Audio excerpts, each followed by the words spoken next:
All right, well, good morning, everyone. I am Joanna Pineda, and welcome to 7 Strategies for Increasing Your Email Deliverability. Well, we'll talk about why we're doing this webinar in a second, but before we get started, just some housekeeping. So we're going to send you a copy of the slides, the recording, handout within the next couple of days so that you can review them, share them with your team, really hopefully there'll be some good strategies in here that you want to share with other folks. We are automatically muting everyone so that, as you're taking phone calls, dogs are barking, babies are walking in and saying hello. You can still participate. Brian, if they've got problems, they should call the main line and ask for Renee, but if they want to chat, they go into the Zoom chat. Yeah, there's the question and answer tab. If you have a specific question, everyone can see that. Please submit a question. We'll certainly answer that. If you have some weird issues or anything like that, use the chat window. I'm keeping an eye on that as well. So. Awesome. And if you have questions after the webinar, we'll let you know how to reach us. You can email us, you can tweet us, you can send us a message on Facebook. And if you want to give us some love on social, we're at Matrix Group, and it's Matrix Webinar #. So, welcome to everyone. Most of you, I don't know about most, we actually have a large number of people on this webinar. So for those of you who know Matrix Group, thank you so much for being a partner, for being a client. But for those of you who do not know Matrix Group, here's your 2-minute, YouTube ad. We are a digital agency based here in Arlington, Virginia. We've been around 20 years. We work almost exclusively with associations and nonprofits. And here's why they hire us. They hire us to help them increase membership or stem some kind of decline. They hire us because they want to retain their members with a compelling set of web, social, and mobile offerings. They want to reach new audiences with a clear brand, or they've got some back office issues that they want to really integrate and make a lot more efficient. Here are our services. I won't spend a lot of time on this, but everything from crafting a new digital strategy for you, helping you to really identify who your audiences are, building out a new website, building a mobile app, tying your systems together with some integration. If you're in the market for a new membership database, we hope that you will consider the Matrix Max AMS, and just be in touch. Here are some of our clients. We've got many more, from a trade association like FMI to a nonprofit like Meals on Wheels to a professional society like the Northern Virginia Association of Realtors, who are grateful to our clients, and we hope that we can add you to the roster. So we've got a lot that we're going to cover today. Email deliverability. So I'll tell you, email is like the thing that we can't live without. But actually, before we get started, I have to tell you all a really funny story.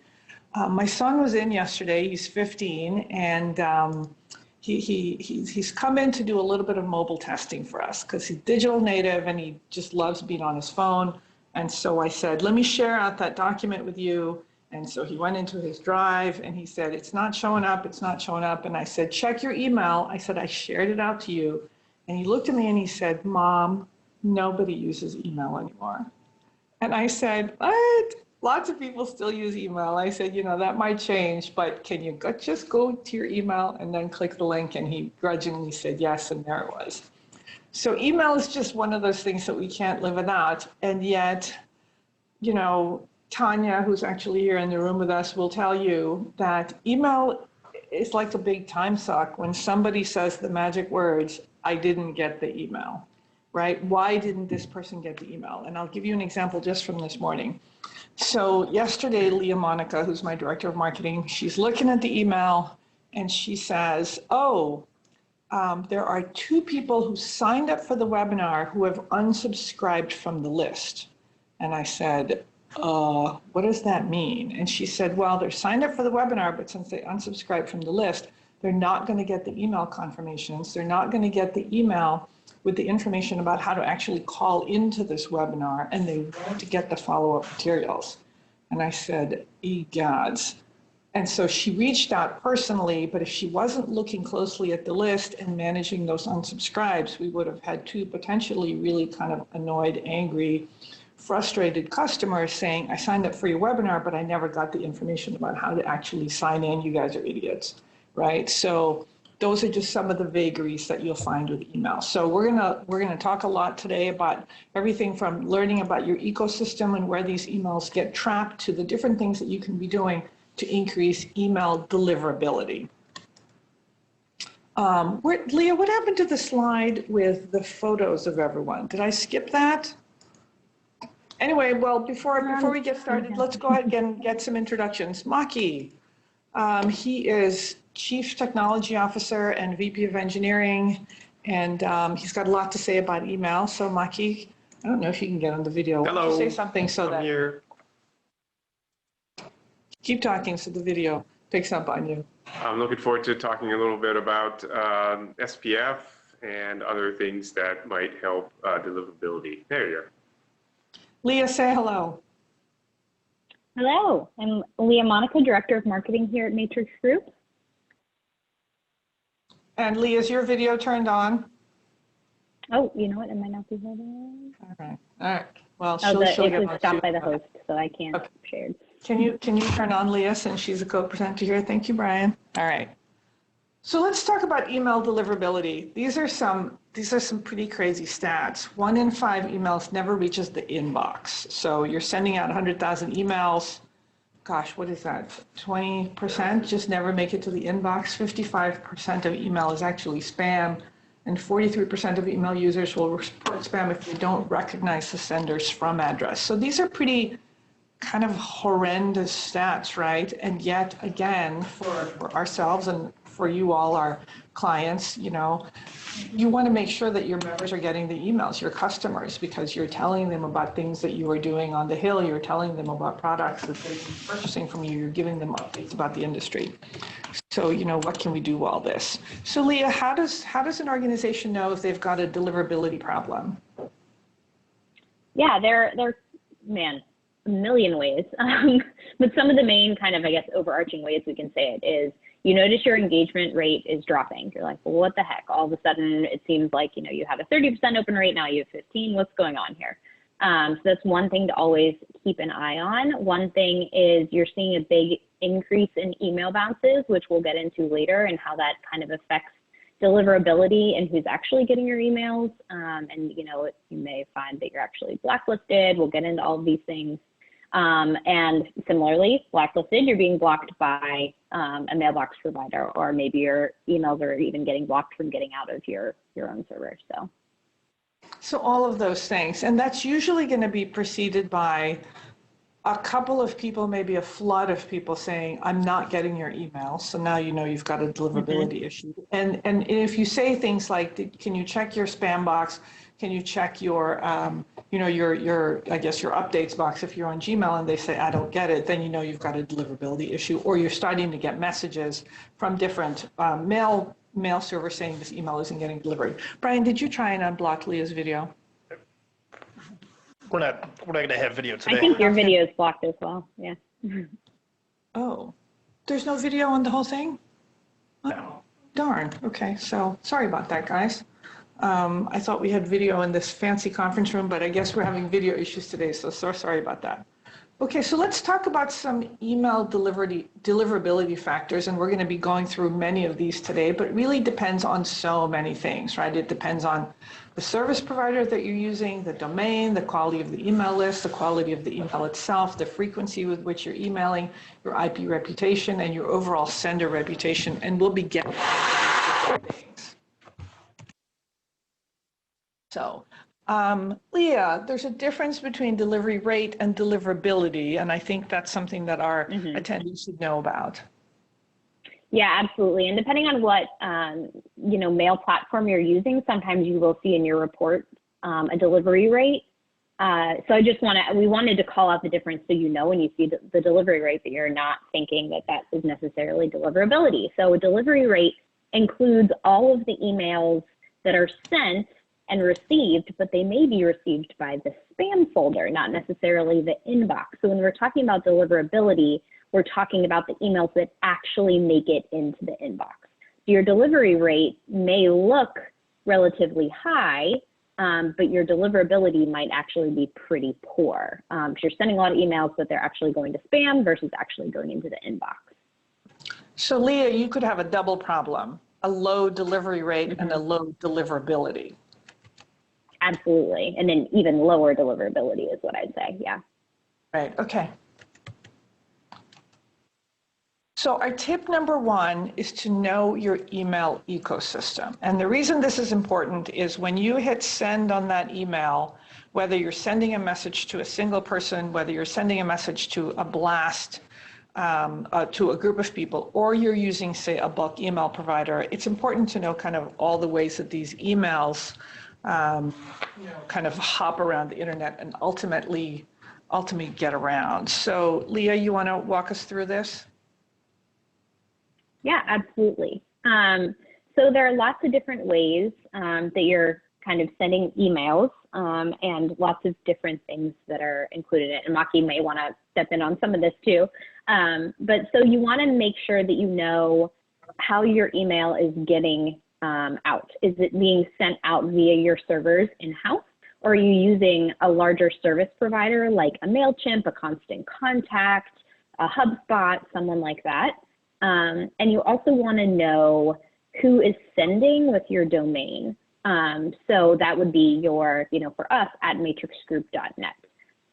So, that comes from your IP address, your office email server sending emails on your behalf from your domain. Your bulk email sender is also obviously sending emails. It's not necessarily coming from @mailchimp.com. It normally looks like it's coming from you.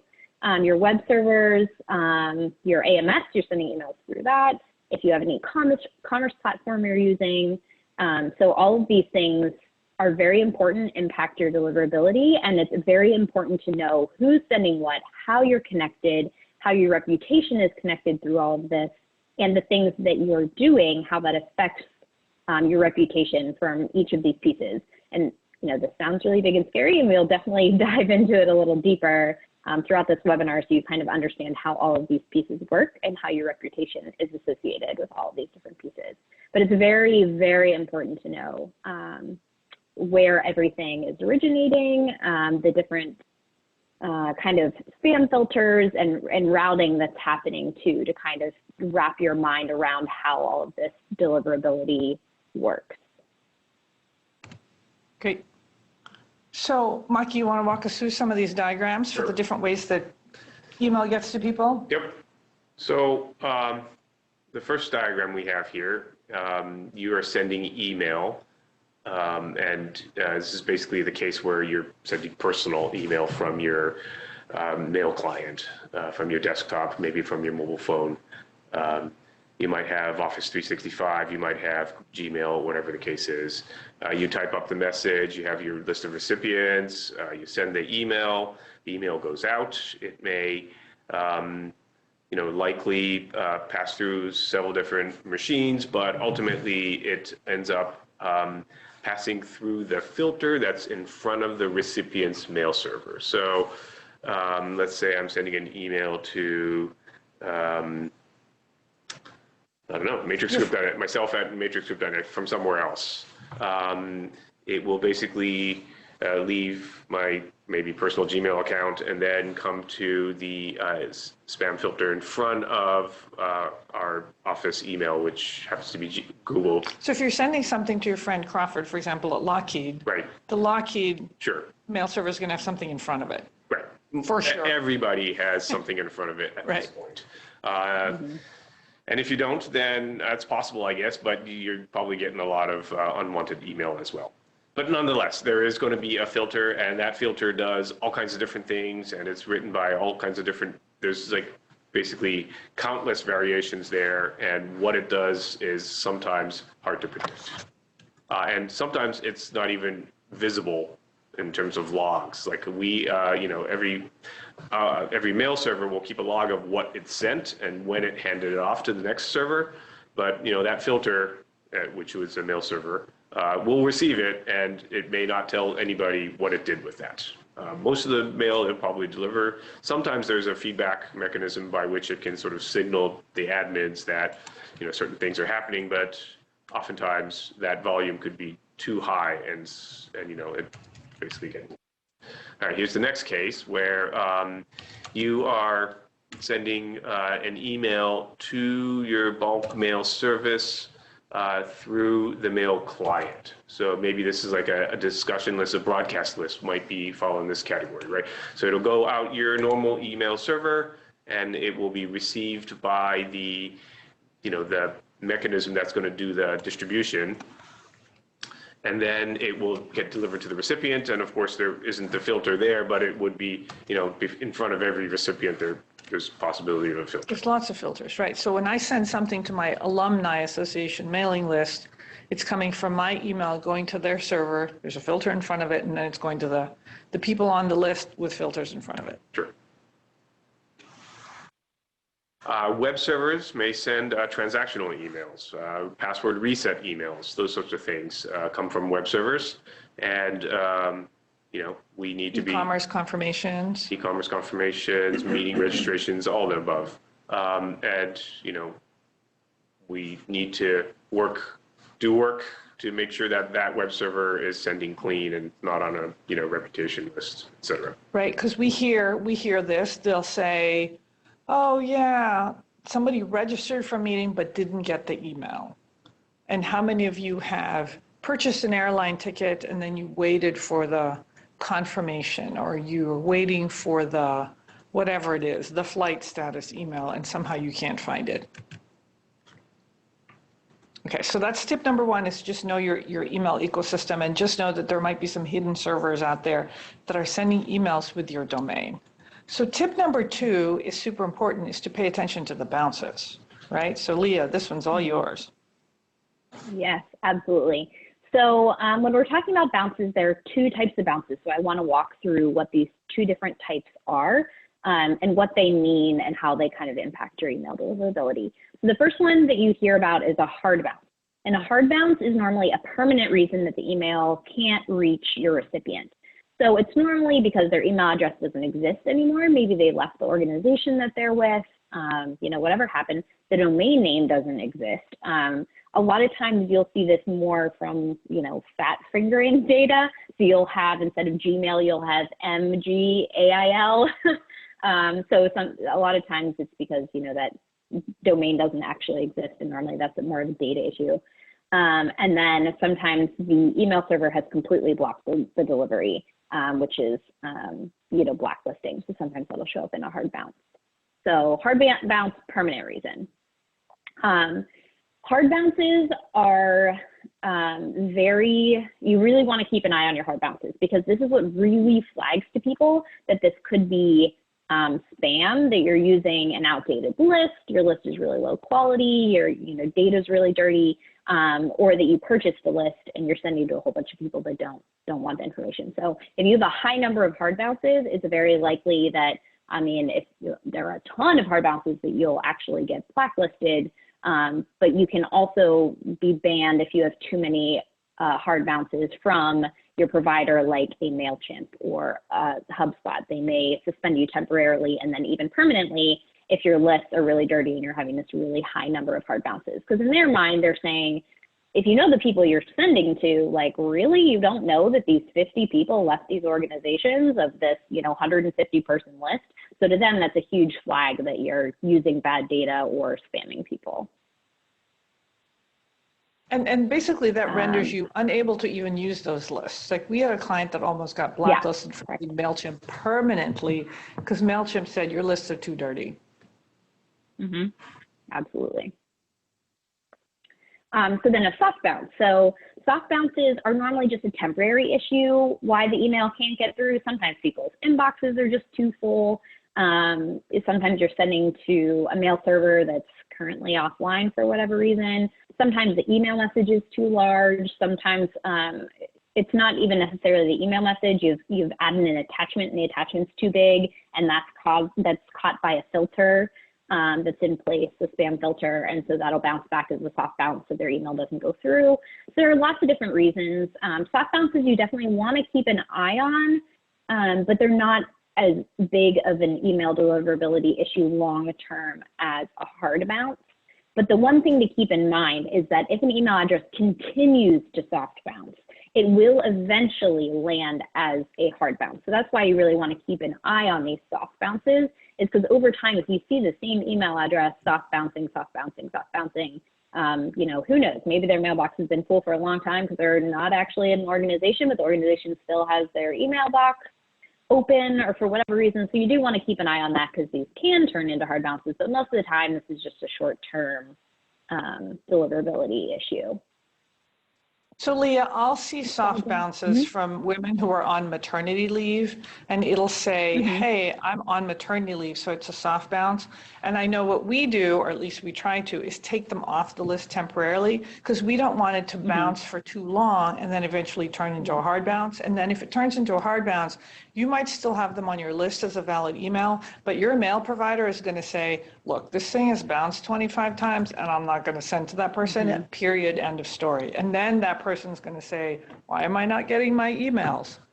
You know, more problems. Yes, and very, very good point to make there, Joanna, too. Depending on the mail service that you're working with, a lot of times the hard bounces will automatically be scrubbed from your list. Sometimes that's the first time they hard bounce, sometimes it's a couple times. But a lot of them do automatically scrub, and it is very difficult to get those people back on lists once they've been scrubbed off. So very important to keep in mind there. So like I kind of alluded to before, the bounces affect deliverability because there are limits for bounces, unsubscribes, and abuse complaints all on emails. So hard bounces, again, are like the very big worry here. And I think that it depends on the mail service that you're using, what their limits are for the percentage of your list that's hard bouncing before they'll kind of block you from sending emails or temporarily suspend you. And a lot of them don't really release that information because they don't want you butting up right against the line and saying like, I have a wiggle room of 5%. So they don't want to make that too transparent, also because they don't want spammers doing that very thing. So some services will let you go up to 5%, some it's 1%. There's a big threshold difference there, but right around 2% or under is what most prefer and will kind of let you get away with. Of course, you want much lower than that if you can manage it, but you really want to watch that your bounce rates don't get over 2%.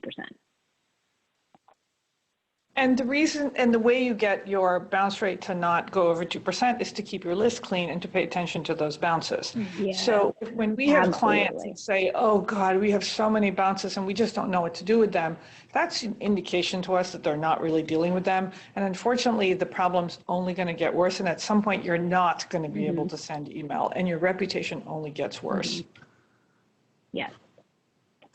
Yes, absolutely. And we'll go into kind of list maintenance strategies too with bounces and talk a little bit more about that, but yeah. Right. And so now this one is a kind of a harder problem when an email address hard bounces, right? So we'll see this sometime when a client will say, hey, I sent a message to this list. There's 4,000 people and it bounced for these 3 people. But I know these emails are valid because I sent them email directly and it didn't bounce. So that's a little bit harder and there's lots of reasons, right? Yes. Sometimes that's spammy content. People don't like to hear this, and we'll get into this later too. The content really matters, but sometimes the content that you're sending kicks off the spam filters. You don't realize it. You don't think you're using spammy language. You know, you're trying to communicate something to your members and your customers, but it's coming off as spammy according to those filters. So sometimes things get caught and they hard bounce for that reason. Sometimes there are different servers that if a ton of emails coming in that looks the same, it'll say like, oh my gosh, you're spamming all the people in our company. And then it'll block it and that'll be a hard bounce. So sometimes that can happen. Same kind of thing, too much email coming from one server too fast. So if you're sending, you know, you have 300 people at a member organization that are getting an email and everything comes poof all at once. Sometimes that can make the filters, you know, kind of block you there for a little bit.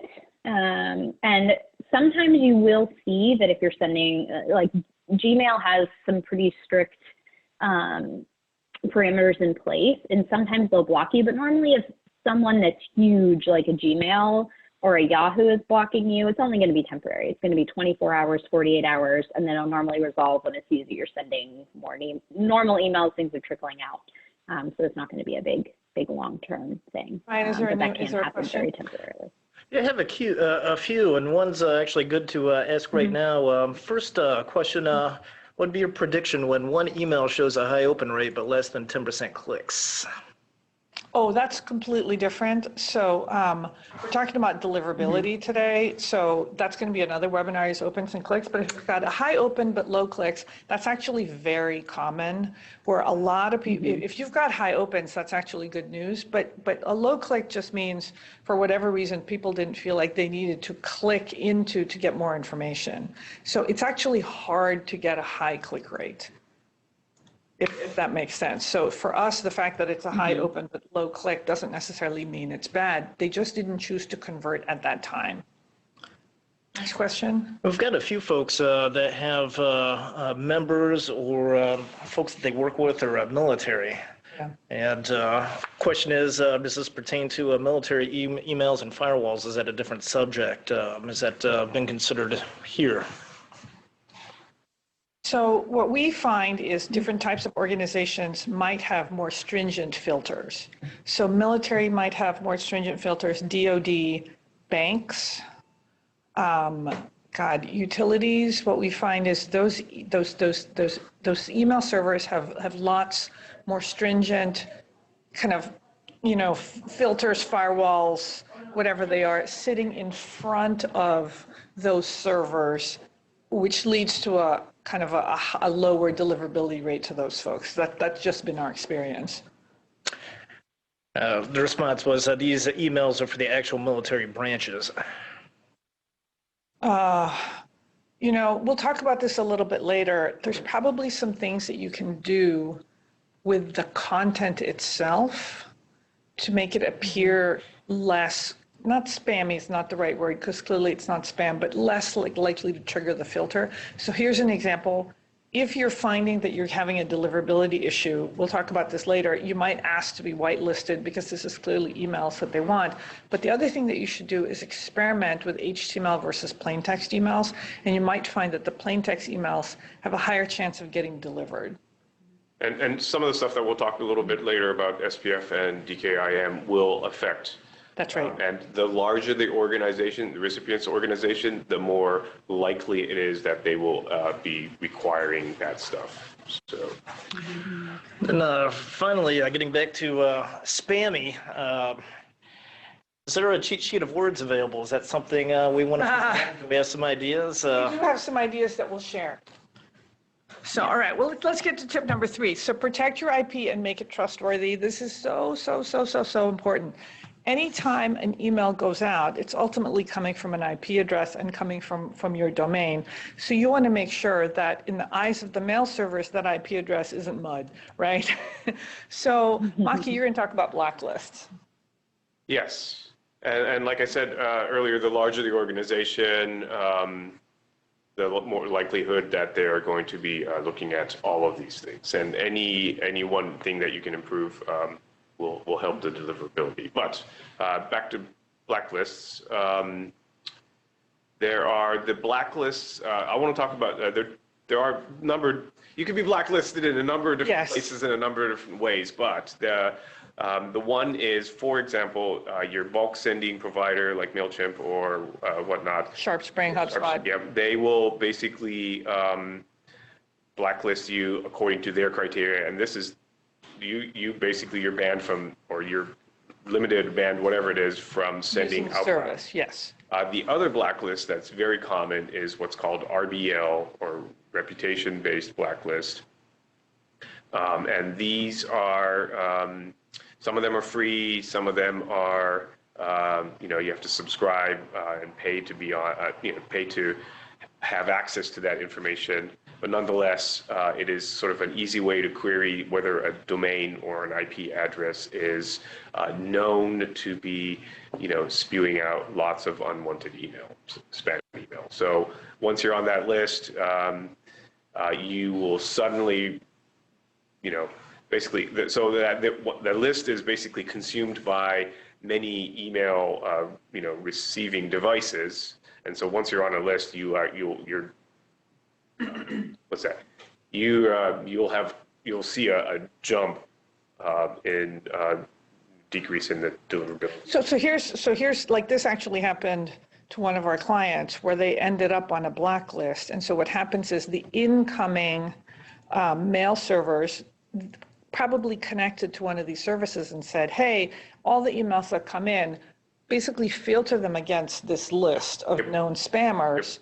And many people, yes, many receiving email servers will be doing that all at once because yes, it went on the list. So you'll see, and you'll have to take action.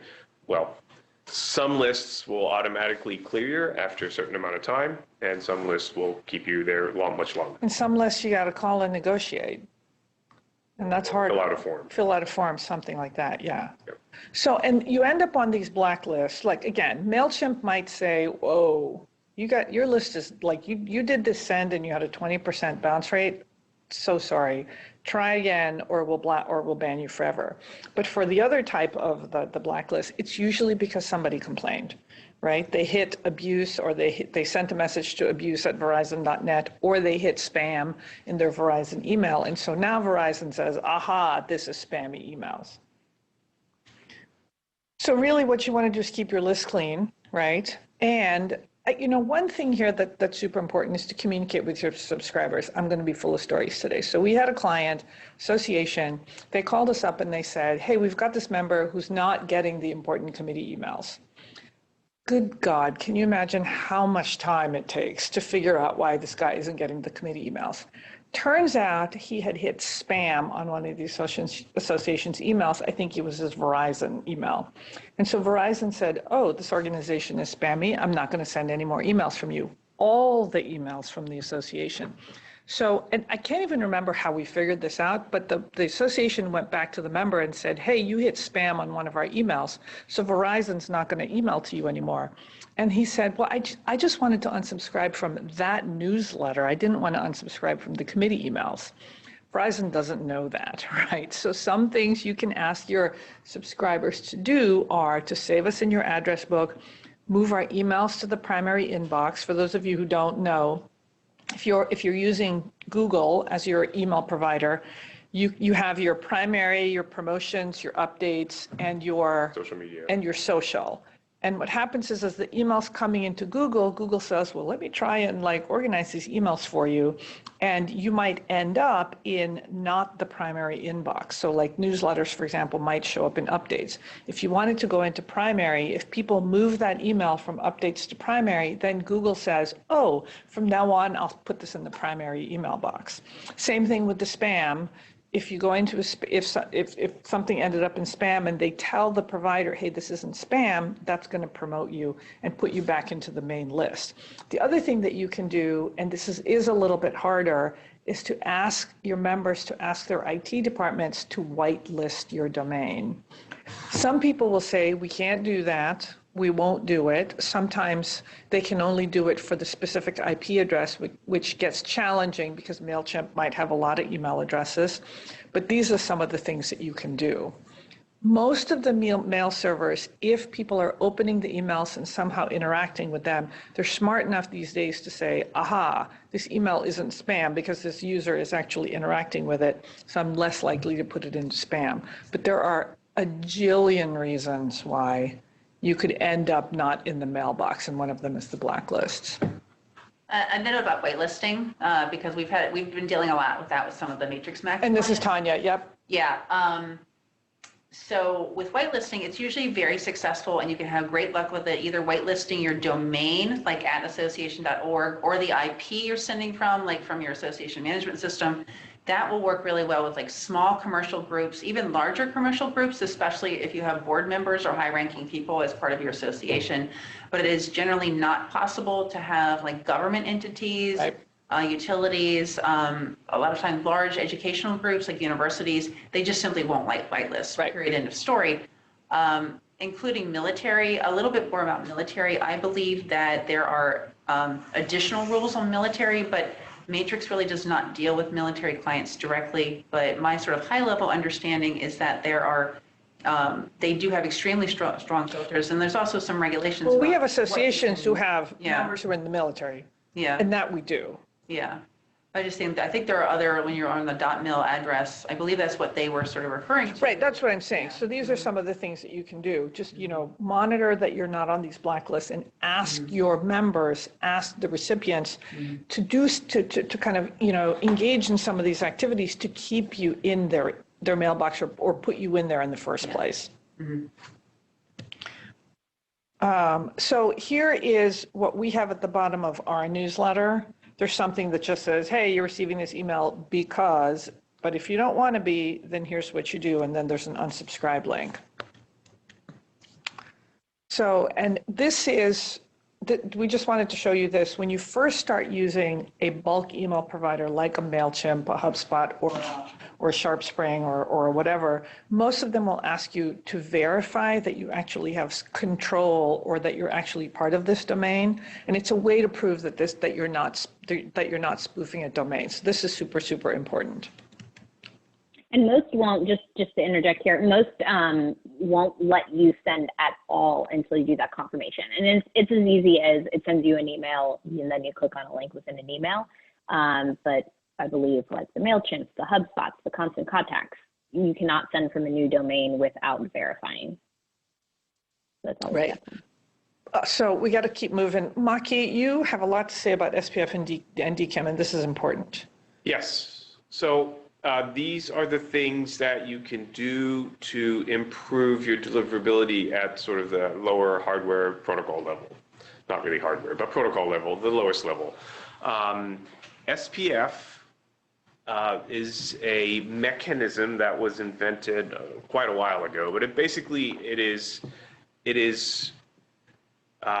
is about the sending server and the IP address from which that mail is about to be delivered. So the receiving email server basically, upon the connection being established, will basically look up that sending email server and the message and make sure that that email server is one of the servers listed to be sending emails. So it's authorized, right, to send Yes. emails. Yeah, so this gives credibility to the sending email server.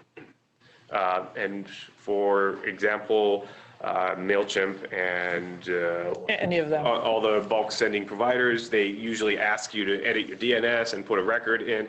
And by the way, SPF is a mechanism that is configured in DNS. So basically, by doing so, you have granted all of MailChimp's or your bulk mail providers' servers the authority to send on your behalf. And this is important because what happens sometimes is marketing will say, let's start using Constant Contact. And Constant Contact says, great, right? But if you don't then connect with your IT department, what'll happen is those emails start coming out from abc.org, and the incoming mail service will say, you don't look like you're legally allowed, or not legally, you're authorized to send a message on behalf of abc.org, so I'm going to bounce you, or it looks like spam. So, and Maki, correct me if I'm wrong, you can have umpteen DNS email records for authorized IPs that can send with your domain. That didn't sound quite right. So- You basically... Well, then make it right for me. Yes. So it's done at a domain level. It is not done at an individual level. I'm sorry, domain level. Yep. And you But like, have lots of servers that you list, and Yes. you can nest it, and you can say all of SES's servers are good, and that one statement could include thousands of servers that but you... basically you can say, here's my Exchange server, it's authorized. Here's my web server. Here's MailChimp. Here's SES. Here's my this, my this, my this. We've got a third-party e-commerce platform. They can all send from my domain. Yes. Okay, awesome. So this is important. Well, not from your domain, sending as... Yeah, the email will look like it comes from Correct. on your behalf. Yes. Using your domain. Using your domain. Okay. But now there's something called DKIM. DKIM is also related to that, and this actually improves the reputation of the message. This is a message thing. This is not a server thing. So the no IP addresses are involved in DKIM. This is basically the sending server signs the headers, and it does so based on, again, DNS records, but it's public key cryptography. The receiving server can then verify that that sending server was in fact authorized to send and sign these messages on the behalf of the sending domain. So what all of these do is some mail servers, Maki, correct me if I'm wrong, will check to see if there's an SPF or a DKIM record. And if there is, then like that message has a higher credibility. Some email servers, if there's no SPF record, will say, all right, I'm lowering your credibility, but you're passing all my other filters, so I'll let you in.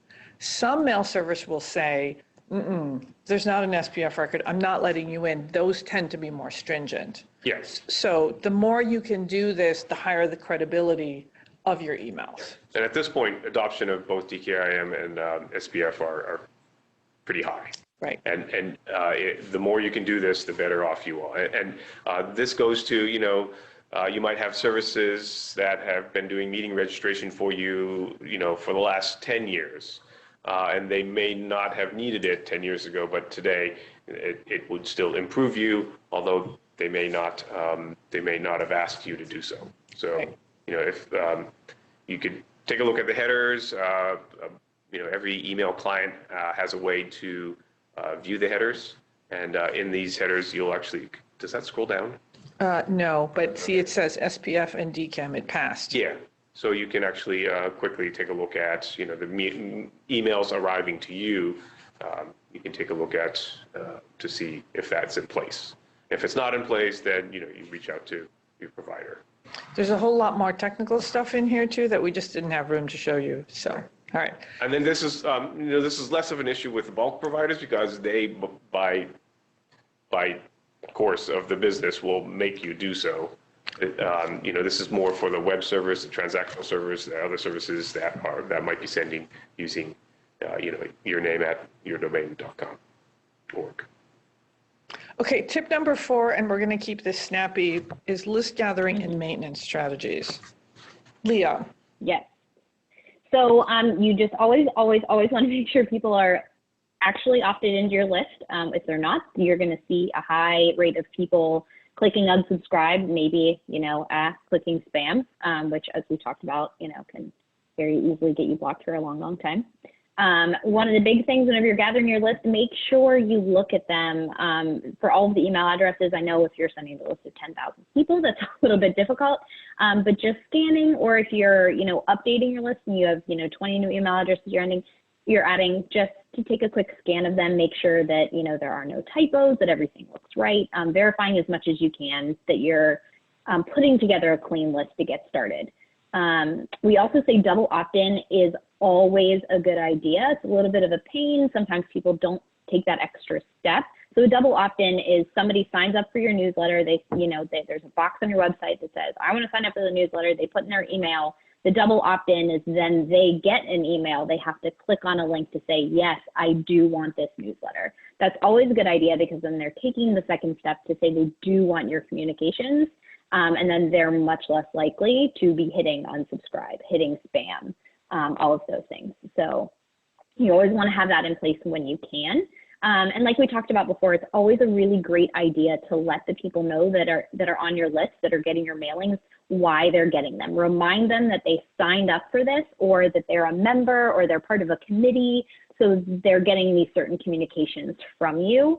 And you can have a little bit of fun with it, add a little bit of the value that they're getting, be punchy with it. But it is a good idea to remind them so they're not just gonna be like, why the heck am I getting this? Just jog their memory a little bit. And one thing we do want to say too is be very careful about buying lists. Sometimes, there's situations where you want to do that.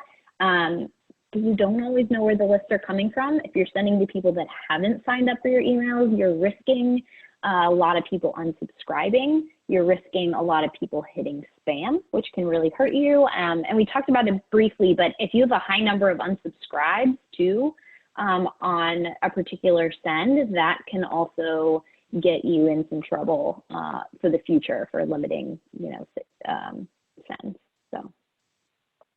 So I'll just say this, we actually had a client that imported their list into MailChimp, and MailChimp said, whoa, this looks like you got a lot of emails in here that were purchased, so we're not going to let you use the service. So even those services are trying to, block the purchasing of lists. I'm not going to spend a whole lot of time on this because we're really talking about deliverability, but just know that GDPR and CCPA start to kind of mix into this because GDPR says if you're sending to people, they have to opt in. And CCPA says, hey, if you're collecting information about people and you've got revenue coming in from selling data, then some of the stuff starts to apply. And we're basically just flagging this to say that more regulation like this is sure to come. So the more you can have really clean strategies for clean lists and good list maintenance, the better off you're going to be. So just again, take a look at your lists, look at your email lists after every send. It's a pain. We don't have a ton of people on our list. It's only a couple thousand, but every single time we send something out, we get out of office messages. We'll get a couple bounces, and we look at every single one to make sure that our lists are squeaky, squeaky, squeaky clean. And what you want to do is make sure that you're updating your CRM to reflect these changes, and here's why. So if you just rely on say, Pardot to keep track of the bounces. So what'll happen is you don't know because you haven't updated your membership database to indicate that these emails have now bounced. You create a new campaign, you try to bring all those people in. Well, Pardot says, hey, this is already a bounce. I'm not going to send it. So now you don't even know that they're not getting the emails. Or if they do try to send it, you're going to have such a high bounce rate, again, that your deliverability suffers and then your reputation suffers. So it is so important to look at this. Hire those interns to just keep those lists clean and then just do it on a regular basis. Okay, tip number 5, Leah, we're going to move quickly on this. Yes. So just gradually increasing sends and subscribers. This is most important, I would say, whenever you're sending out through a Gmail or something of that nature. When you're working with a MailChimp, you don't have to worry about this as much because you're sending from an IP that's already warmed. But when you're sending large volumes of email, like we mentioned before, that's a big red flag to a lot of these spam filters. So there's a thing called IP warming. So if instead of just say you were like, oh man, I just need to get this email out, I'm going to send from my Gmail to this list of 500 people, like that's potentially very catastrophic for your email deliverability. 5,000 for that matter. Or 5,000 for that matter, absolutely. But even 500 can hurt you. So there's IP warming. Some email providers have automation that's set up that you can use to help. So basically what IP warming is it's just a way of saying, okay, instead of sending all these 500 emails all at once, we're going to parse it out that you can't send any more, we're going to send these over a course of a few days so we don't hit a whole bunch of spam filters. And also, we're only going to send out a limit within those days of 20 emails per hour. So you're slowly building your credibility. You're not all of a sudden from only sending emails to maybe a group of 5 people to all of a sudden 5,000, because that would look very spammy to any of the filters. So just keeping that in mind that you want to gradually increase as you go on. And just another tip here, if you're moving to a new email platform, one of the best ways to do this is to identify the best contacts and send to them, and then add in the others later. So figure out who your most engaged contacts are, send to them, and then send to the others later. And keep in mind, like, you don't want to just blast everyone for the sake of blasting people. You really want to connect your message with who it's going to resonate to. So it's okay to cut down your list a little bit and be strategic about who you're sending to. So tip number 6, I think there was a question about this, is to manage your content and your email code, because the actual content could affect the deliverability. I've got a story here. I'm committee chair for a Cub Scout pack, and I send out a couple emails a month, and I actually send them out through Gmail. Believe it or not, there's 110 emails, and I send it out through Gmail, and Gmail, usually doesn't let me down. So one time I was sending out an email and Gmail just kept saying, I'm not sending this, I'm not sending this. And I kept looking at these email, what is going on? And it turns out, and I was like removing stuff from the email, adding it back in. Turns out I was linking to a third-party registration system that Gmail or Google had flagged as like basically was hacked. So Google was actually scanning the content saying, whoa, you've got a malicious link in here. I'm not going to allow you to send it out. It took me days to figure this out. And then I'm like, oh my God, what am I going to do? I ended up emailing the council to say, hey, did you know that this link is bad? And then eventually, I guess it cleared after a couple of weeks, but it took me days to figure out that it was just that piece of content that was blocking me from sending that message. So content matters. Leah, this is you. Yes. So just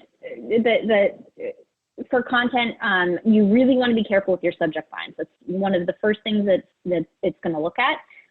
So words to avoid: free in all caps, money, risk-free, anything that you would think of kind of a used car salesman saying to you or blasting at you, probably not something you want to use in your subject line.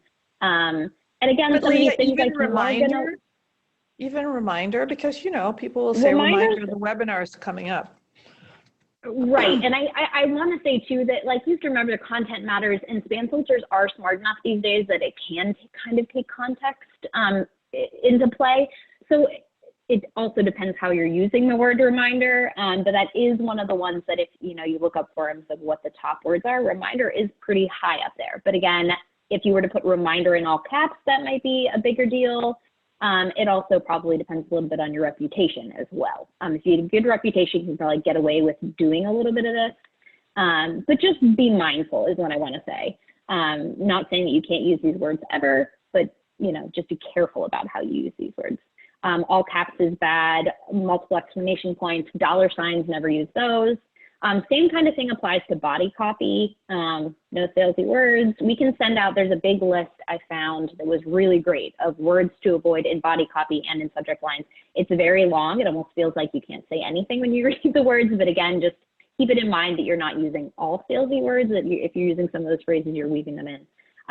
Attachments really affect deliverability. Try and avoid attaching things to your emails if you can. Link to things is better, but with that in mind, too many links can be bad. Red text is also a very big no-no for deliverability. And same kind of thing. Too many exclamation points, dollar signs, all caps, just makes your content look a little bit spammy. Also kind of keep in mind too, that if your email doesn't resonate with your audience, they're not going to be opening, clicking, they're not going to want your email, and you're going to start landing in spam. So be very careful about, you know, how you're phrasing things, who your audience is, making sure that you're reaching them with the right message so they do want to keep continuing to read your emails, opening them, and they're not going to be quick to hit spam or unsubscribe. You know, and I think this is where machine learning really comes in. I mean, Google and Microsoft really know what emails we're interacting with. And so, you know, I've gotten this from Gmail where it says, you haven't opened this email in 6 months. Like, do you still want to keep getting it? Because otherwise, like, it's just gone. And, you know, half the time I'm like, yeah, I guess I'm just done with that newsletter. So again, you know, just ask yourself, am I sharing new or urgent information? When was the last time I sent the email? Does everyone on the list need to know this? We actually are big fans of segmenting your lists so that if you're sending, say, something very technical or very tactical, does everyone in your membership list even need to get it? Do the CEOs need to get it? Because it's just going to be, you know, noise to them, as an example. Yep. So there are services like this, but here's one. It's called Litmus, and what it does is you can basically run you submit the email, and then they'll give you kind of a deliverability rating as well as a spam rating, and that'll kind of give you a sense of what changes do you need to make to your email so that you have a higher chance that this is getting delivered. These are paid services, but here's just one that we wanted to point out. And then, of course, you got to have clean code. Leah, you want to take this one? Yeah, absolutely. So another thing is very important is making sure that what you're pulling into your email and how it's kind of set up in the back end is tight and clean, that there aren't too many extra tags. Something that's interesting too, if you're drafting your newsletters in Microsoft Word, copy pasting it into your WYSIWYG editor, sometimes that can be bringing over a lot of really sloppy code that you don't see in front of you, but is stuck in the back end of your email. That can trigger spam filters. So we suggest always dumping everything into like a notepad or something that will clear the code, and then entering it into your WYSIWYG editor from there. So just to keep that in mind. Basic is always better. Try and keep everything as clean and simple as possible. Make sure emails look and feel like an email. And another thing that a lot of people I don't think realize is that if your email content is more than half of it is images, it'll set off spam filters. So a lot of people sometimes will just say, oh, I'm just gonna have my designer design this email. It's really one big image and we're just gonna plop it in and it'll look like email content. For whatever reason, that is going to kick over to spam. So just be very careful with that. And to the same thing, loads of tracking. If you have too many links and lots of different tracking codes all through your email, that's also going to send off a really big red flag to the spam filters. So this is our tip 7, is to have a multi-pronged email strategy. And basically what we're saying here is to not just rely on one email vendor or just use one service. So use different email formats based on the audience. So for example, you might use your MailChimp or your SharpSpring for your newsletters, but you're still going to use Gmail and Outlook for the personal messages, and maybe you use a service like Amazon SES. And Maki, you want to talk about SES because you really like this service. And we're running out of time, so you're going to be quick. Yeah, so SES is one of the services that Amazon offers, and it does both inbound and outbound, but you can use it for outbound. It basically it acts as a mail relay, so we relay all the mail to SES, and it takes care of it, and it delivers the messages with their reputation and their IP addresses, and it also, as part of that, it'll do the DKIM for you. So there's setup, right? Like there's a little bit of work to get it set up, to connect it, but what's nice about it is like obviously it's based on Amazon's kind of good reputation. You have to keep your reputation really clean, so you have to keep your bounces low, but then like your reputation doesn't get mixed up with other people's reputations or other organizations. That's right. Okay. So. Yeah, and if you want to script your own stuff, they provide mechanisms for tracking as well as handling complaints and bounces and stuff like that. So Maki, could you use SES to relay the messages coming from a web server, for example, for email confirmations? So we do that in some of our configurations. Okay, all right. So that's just something to look at. So here's an example. You might use MailChimp or SES for your newsletters, but then use personal email for small urgent emails. So this is going to make some of you crazy, but if you've got a list with 10,000 people, there's no way that you're going to use Exchange for that, right? Because that's the fastest way for your domain to really, get blacklisted. But if you've got 12 people on your board list and you really want to make sure that those emails go through, then you might consider sending out through Outlook, even though you've got a board list. And some of you are going to say, oh gosh, what a pain. But what happens is, yes, you send it out via a bulk provider. So, like you might have a board member who's at the Pentagon, who's at a financial institution, who basically never gets those bulk messages, but will get an email from you sent out through your Exchange server. Tanya has a lot of experience with this. The other thing you could do is consider routing your web server transactional emails through your Office email server or an SES. So we've got a client doing this. When somebody enrolls in the health plan, the confirmation emails actually go out through their Office email because they've got obviously high reputation and good reputation for that mail server. And then the last thing I would say is to create defined lists for different types of emails. We had one client that was sending using the all member list for everything, for the newsletter, for every promotion, for the webinars, for every, we're looking for board nominations. And what happens there is if someone unsubscribes from that list, they're done, right?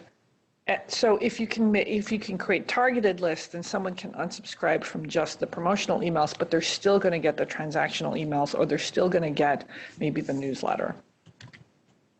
So, and Leah, you're going to spend just 30 seconds on this because we're out of time. Yeah. So just another bonus tip we wanted to give you is a reactivation campaign. So sometimes, people drop off your list, and just think of ways that you can reactivate the people that are just maybe still sitting on your list but aren't really engaging with your content. You can also kind of scrape together a list of people maybe that have unsubscribed and you're emailing them one-off, just reaching out to them saying like, hey, why have you unsubscribed? Can we win you back? Think of ways that you can do that to help your deliverability overall. Because again, the more engaged people are with your content, the better email deliverability you're going to have there. And just a pro tip that we kind of have too, you don't have to send email necessarily to win these people back. Sometimes a phone call goes a very long way, especially if you see that a really important member dropped off your list. Give them a phone call and say, hey, what was it? Is there, are there other ways we can be reaching out to you? Is this a mistake? But just kind of taking that extra effort to get people back on your list and show them that you care can really go a long way. I got an email from the New York Times that said, hey, you haven't been opening our emails. Do you still want them?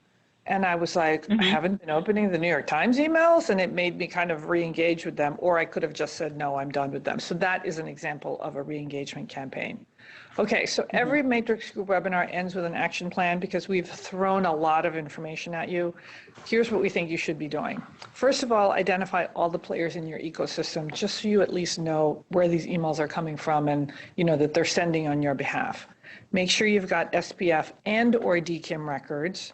Develop criteria for when to use different services so that you might say, okay, in an effort to make sure that all committee communications are going to have a higher deliverability, maybe we'll use our office email server just to see if that changes things.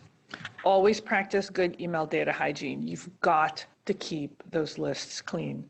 And always be testing your content and looking at your deliverability reports. So Leah and I are always testing different formats for emails, highly formatted, different types of images, plain text emails, just different subject lines, just to see if we can improve deliverability, as well as opens, obviously, which is a topic for another webinar. And then consider a reactivation campaign for your inactive or less active customers.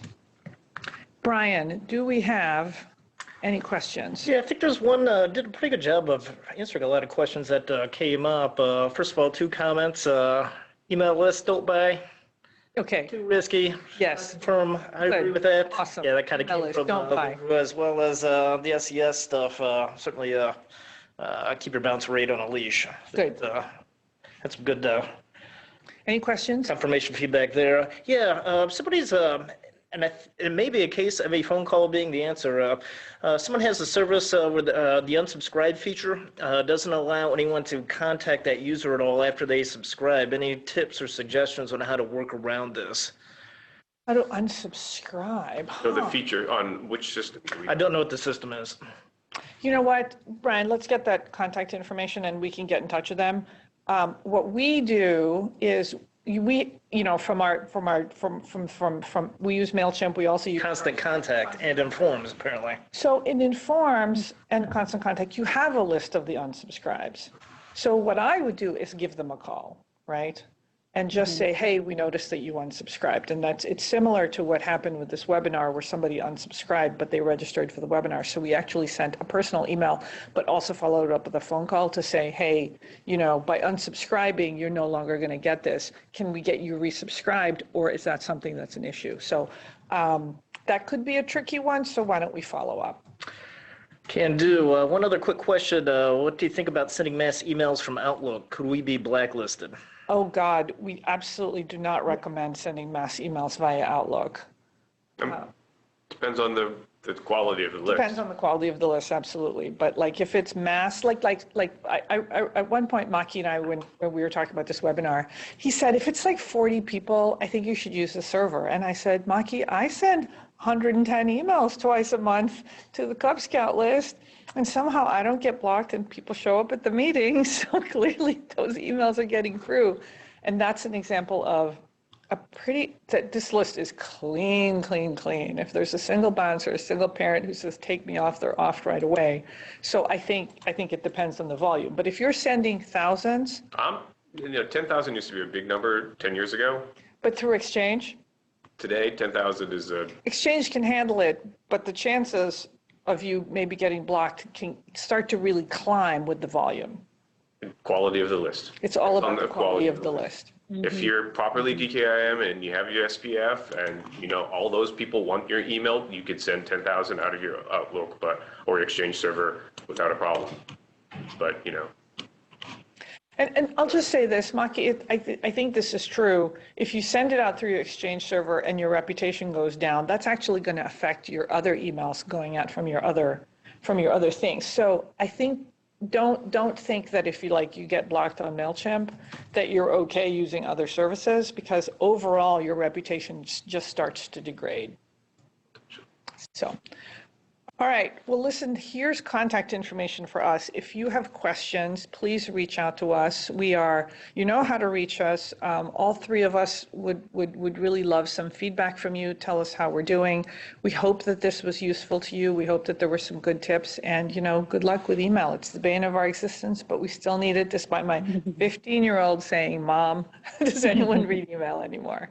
Thanks so much. Have a terrific day. Bye. Thanks for joining today. Thank you. Bye.